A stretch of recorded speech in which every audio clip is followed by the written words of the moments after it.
The World Economic Forum's recorded history has been manufactured to appear as though the organization was strictly a European creation, but this isn't so. In fact, Klaus Schwab had an elite American political team working in the shadows that aided him in creating the European-based globalist organization. If you have a decent knowledge of Klaus Schwab's history, you will know that he attended Harvard in the 1960s, where he would meet then-Professor Henry Kissinger, a man who Klaus Schwab would form a lifelong friendship. However, as with most information from the annals of the World Economic Forum's history books, what you have been told is not the full story. In fact, Henry Kissinger would recruit Klaus Schwab at an international seminar at Harvard, which had been funded by the US CIA. The connection has largely gone unnoticed until now. Johnny Vedmore's research indicates that the World Economic Forum is not merely a European creation. In reality, it is instead an operation which emanates from the public policy grandees of the Kennedy, Johnson, and Nixonian eras of American politics, all of whom had ties to the Council on Foreign Relations and the associated Round Table movement, with a supporting role played by the CIA. There were three extremely powerful and influential men, Kissinger was among them, who would lead Klaus Schwab towards the ultimate goal of complete American empire-aligned global domination via the creation of social and economic policies. In addition, two of the men were at the core of manufacturing the ever-present threat of global thermonuclear war. By examining these men through the wider context of geopolitics of the period, the goal is to show you how their paths would cross and coalesce during the 1960s, how they recruited Klaus Schwab through a CIA-funded program, and how they were the real driving force behind the creation of the World Economic Forum.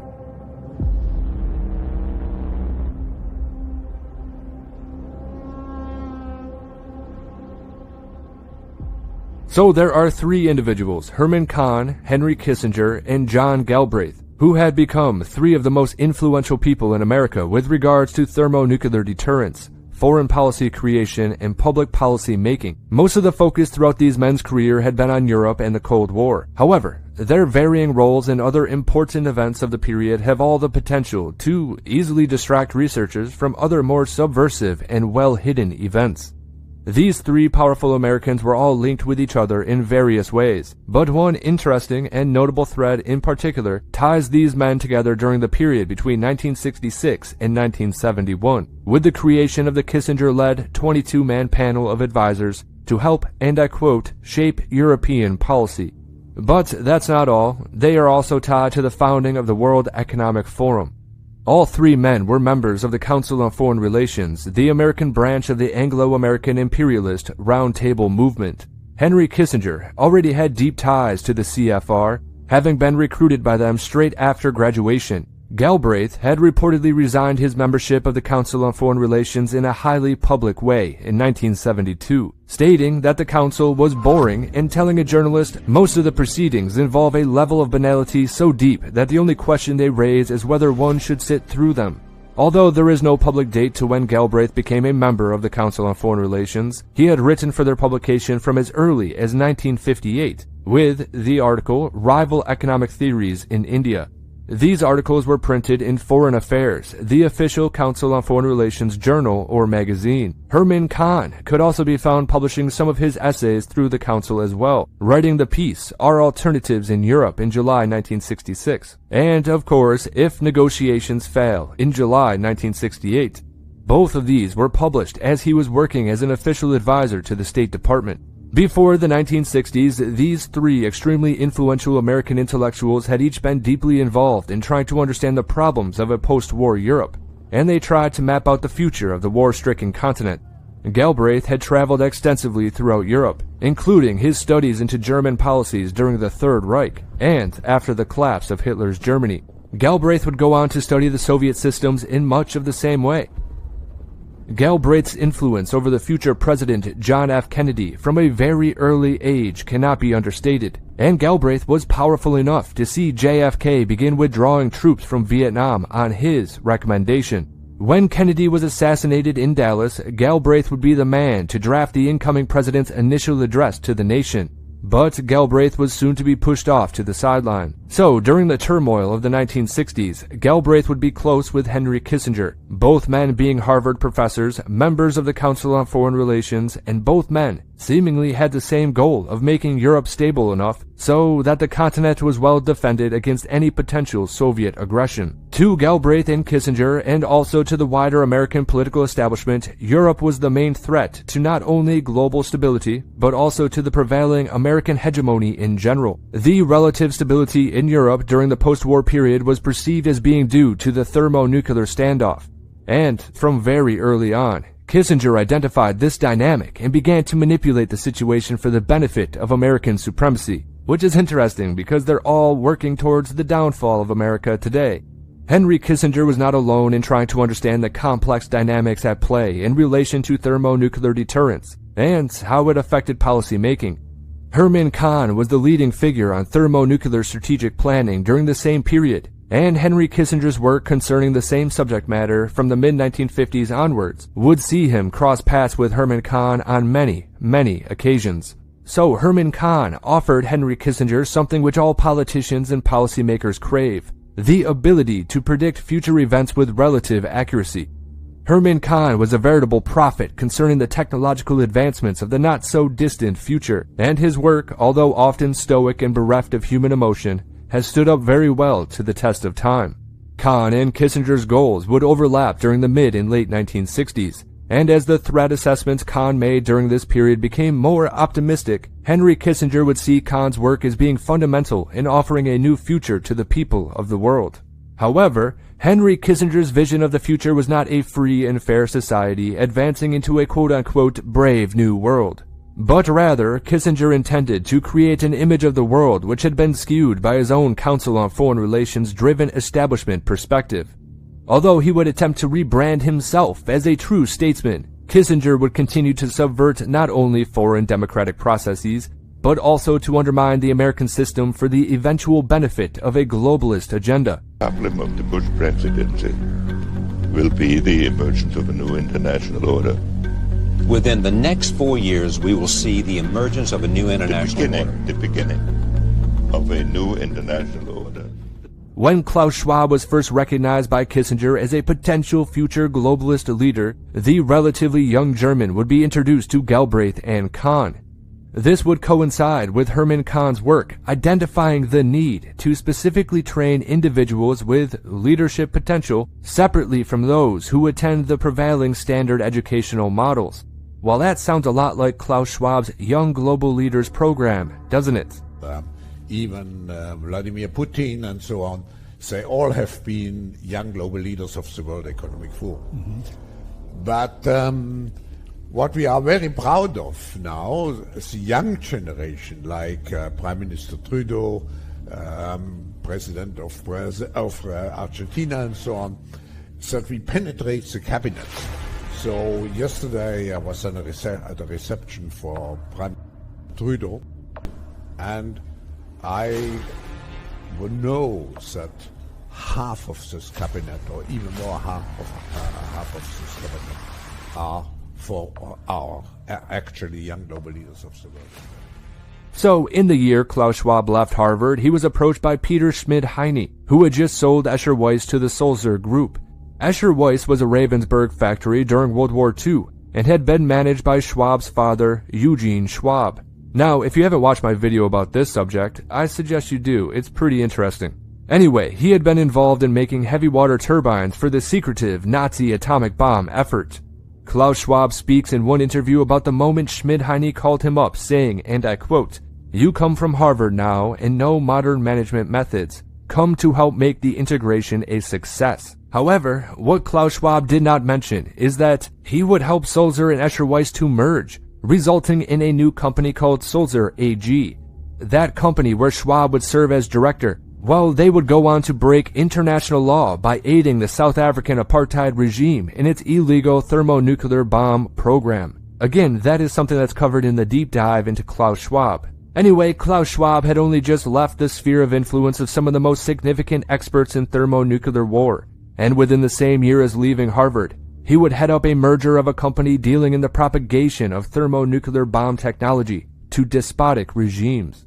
For many of us who do not map out terrifying extinction scenarios, we may be left believing that apartheid South Africa gaining the nuke at this point in history would have been one of the worst things that could have happened. However, Herman Kahn's thermonuclear disaster scenarios had led the rotund genius to believe that barring a disaster, sabotage, or an accident, no major nuclear power would dare fire a thermonuclear weapon as an act of aggression for the foreseeable future. In fact, the establishment thinking had changed significantly, to the point where Herman Kahn and others were advising that in certain scenarios, making a country such as France a nuclear power could have significant benefits to security, both regionally and globally. Thermonuclear war was no longer the be-all end-all of strategic defense policy, and it was in the dying embers of the 1960s where the same people who had caused all of the fear of a thermonuclear apocalypse really did stop worrying and learned to love the bomb.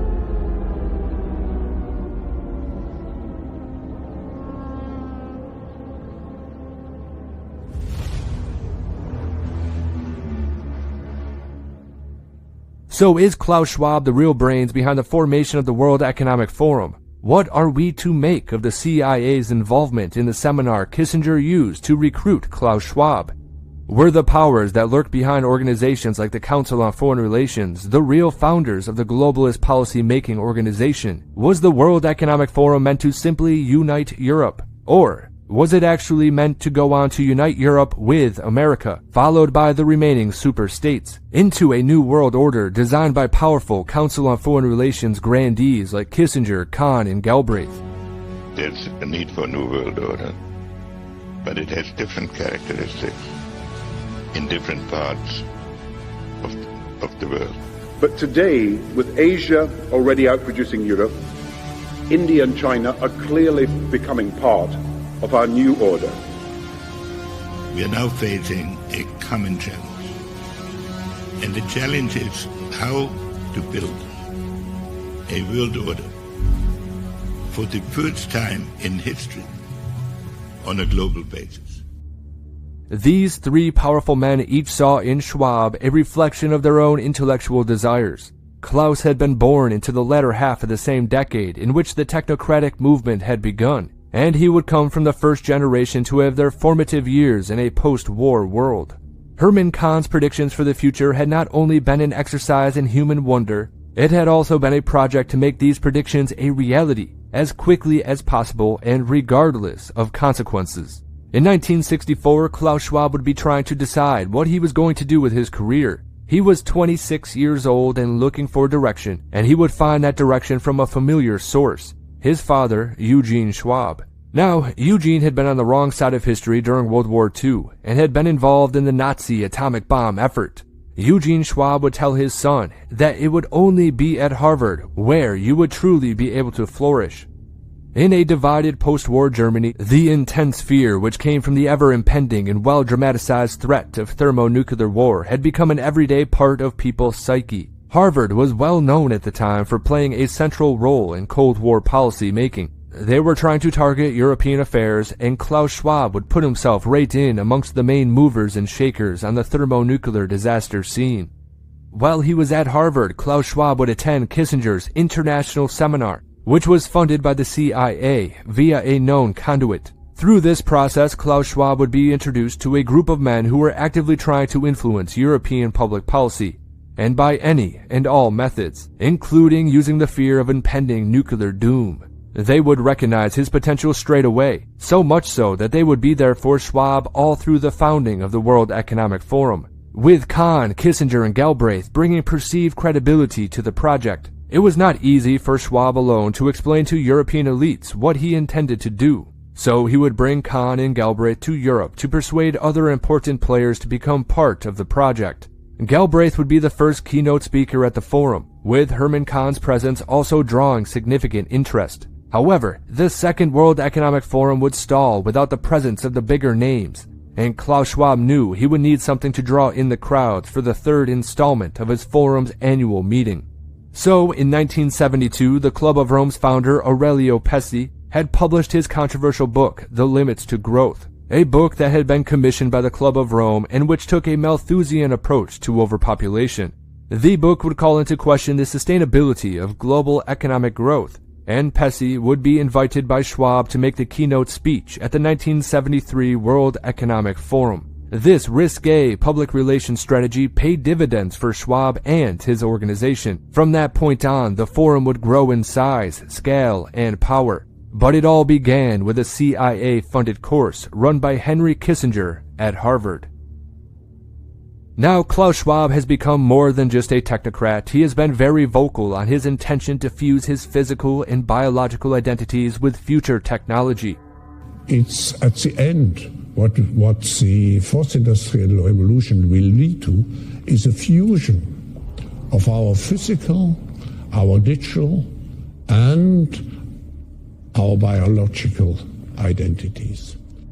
He has become a living caricature of an evil Bond-like villain, conducting secretive meetings with the elites high up in the mountaintop chalets of Switzerland. And I do not think that image we have of Schwab is an accident. In the post-war years, something very unique happened in Western culture, when the government began using mainstream media as a tool to target the public with military-grade psychological operations. The ruling establishment would discover that marrying the drama of conflict scenarios with media such as film would be extremely useful. It's almost akin to creating the self-propagating propaganda in some cases. Films like Stanley Kubrick's Dr. Strangelove were fantastic vehicles for people to understand the absurdity of thermonuclear disaster scenario planning. If people perceive you as an all-powerful evil villain, then you may not gain the support of the common man. However, you will gain the attention from those who seek power and wealth. It's almost like a moth to flame. But what they're referring to are the people they consider stakeholders in society. This is very important to understand. The projection of extreme wealth and power will attract and bring the quote-unquote stakeholders of society to the World Economic Forum's table. Now, with those stakeholders on board, Klaus Schwab's main ideological product, stakeholder capitalism, will see the transfer of power away from true democratic processes and onto a system of governance by a small, pre-selected leadership group. This group will be trained to continue the agenda set for them by the previous generation. As predicted by Herman Kahn, they will hold all the cards, while the common people will be left with just the illusory pseudo-democratic process, poverty, and constant, absurd, psychological operations to distract us all, constantly. Klaus Schwab would soon become everything Herman Kahn had feared during his most pessimistic predictions.